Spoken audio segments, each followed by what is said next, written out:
રાધે રાધે. તો આજે અમારા લગ્નનું 1 વર્ષ પૂરું થયું. આ છે હું અને આ છે ધવલ.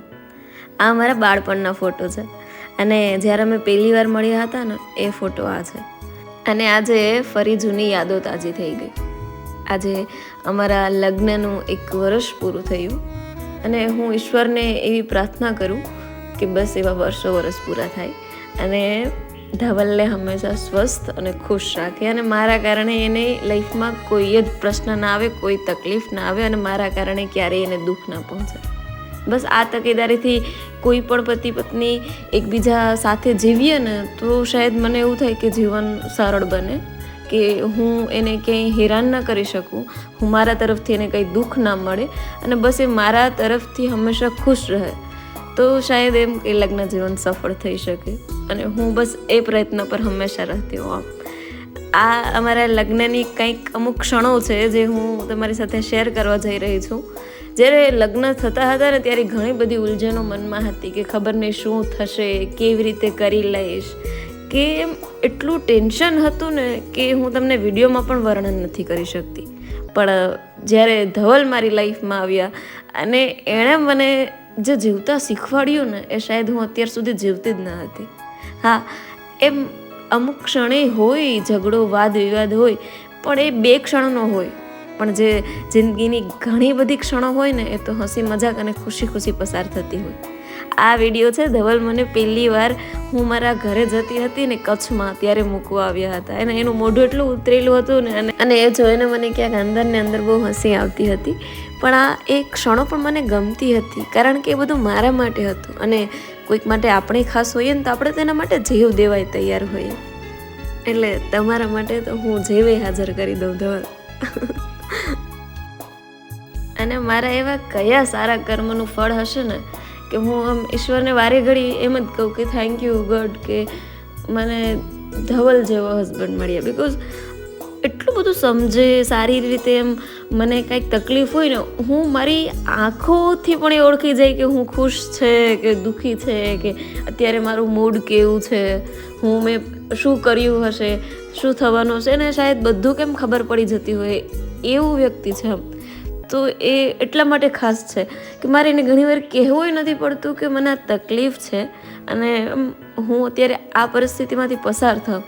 હું એની સાથે બધી વાતો શેર કરી શકું, જે પણ હોય ને હું એને કહી શકું કે મને અત્યારે આવું ફીલ થાય, ક્યારેક મને લો ફીલ થતું હોય ને ત્યારે પણ હું એને કહી શકું કે અત્યારે હું ઓકે નથી. તો એ સમજે મને. એવું વ્યક્તિ મળવું બહુ મુશ્કેલ છે. બિકોઝ અત્યારે 70 સવાલ આમ સામેવાળો વ્યક્તિ કરતું હોય કે તું શું કામ એવું કરે છે, આમ તને શું થયું છે. ઘણીવાર કોઈક વ્યક્તિ એવું સમજવા મળે ને તો એવું થાય કે ના, ઓકે લાઈફ બેસ્ટ છે. અને જ્યારે તમે મને કાંઈક પણ કહો છો ને કે આવું કરવાનું, આમ ના કરવાનું, તો મને બહુ ગમે. હું તમારી વાતને એવી રીતે ધ્યાનથી સાંભળતી હોઉં ને કે એટલી શાયદ મેં આજ સુધી કોઈને ધ્યાનથી નથી સાંભળી. બિકોઝ આમ તમે મને બહુ ઓછું ટોકો કે તું આમ ના કર, તું આવી રીતે કર. એટલે જ્યારે તમે મને કહો ને ત્યારે એ વાત મારા ઉપર એટલી બધી અસર કરે ને કે આજ સુધી એટલી મારા માઇન્ડ પર કોઈની વાતો અસર નથી કરી જેટલી મારા માઇન્ડ પર તમારી વાતો અસર કરે. અને હું તો ઈશ્વરને વારે ઘડી થેન્ક યુ કહું, હજી કહું, કારણ કે આટલું સારું પાત્ર મને ભગવાને આપ્યું. અને તમારી અમુક બાબતો છે ને મને બહુ ગમે.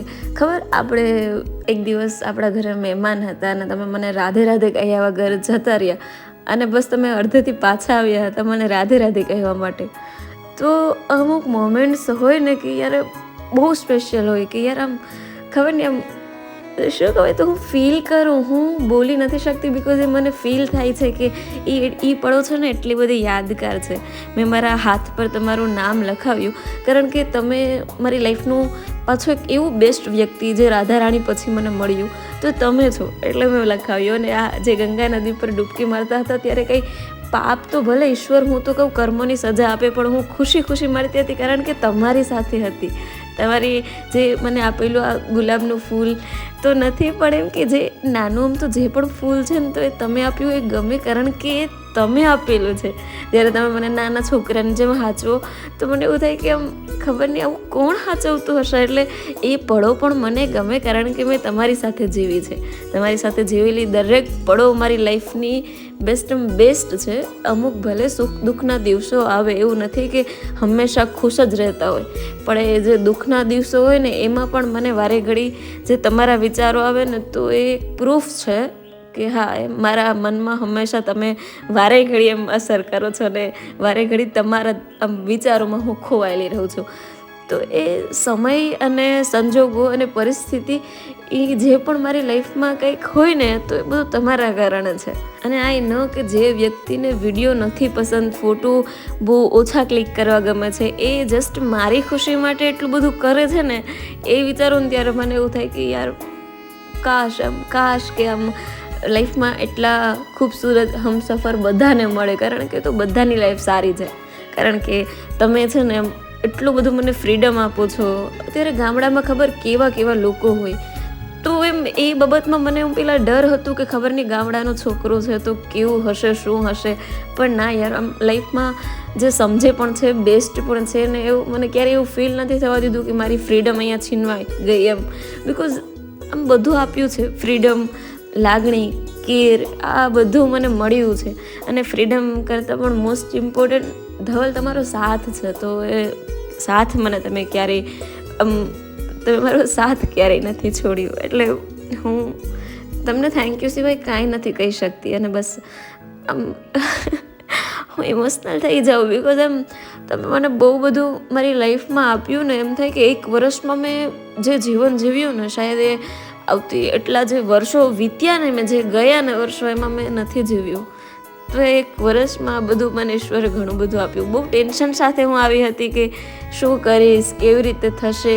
મને લાગતું નથી કે મારી લાઈફ ખબર નહીં સારી જશે. બહુ બધા ટેન્શનો હતા. તો એ ટેન્શનો દૂર કરવા પાછળનું જે કારણ હોય ને તો એ તમે છો. કે મારું જે ટેન્શનને ક્યાં ગાયબ કરીને મારી લાઈફમાં ખુશીનો ખજાનો ભર્યો ને એ મને ખબર ના રહી. કારણ કે તમે છો ને એટલે બધું કરી શકું. શાયદ એમ હું એટલું નથી કરી શકતી, પણ તો પણ હું ટ્રાય કરતી હોઉં કે હું તમને મારા તરફથી બેસ્ટ આપું અને મારા તરફથી જે પણ એમ ખુશી હોય ને એ તમને હું એમ ભરપૂર આપું. તમારી સાથે એક ફ્રેન્ડ તરીકે રહું. આમ તમારી વાઈફ તો છે પણ જ્યારે તમારી સાથે દોસ્ત તરીકે રહું ને તો એ મારી મજા અલગ હોય. અને આપણા બંનેની ભાઈબંધી તો એક નંબર છે ને યાર, તો એ હંમેશા રહેવાની. અને બસ હું વિડીયોનો એન્ડ કરતાં ઈશ્વરને એવી પ્રાર્થના કરું કે તમે બસ હંમેશા ખુશ રહો, સ્વસ્થ રહો અને મસ્ત રહો, એવી મારી ઈશ્વરને પ્રાર્થના. અને તમે એટલા આગળ વધો ને, કારણ કે મારે તમારું સક્સેસ જોવું છે. જે તમે આગળ વધશો ને એની ખુશી મને હશે ને એટલી આજ સુધી કોઈને નહીં હોય, હું એ ગેરંટી સાથે કહી શકું.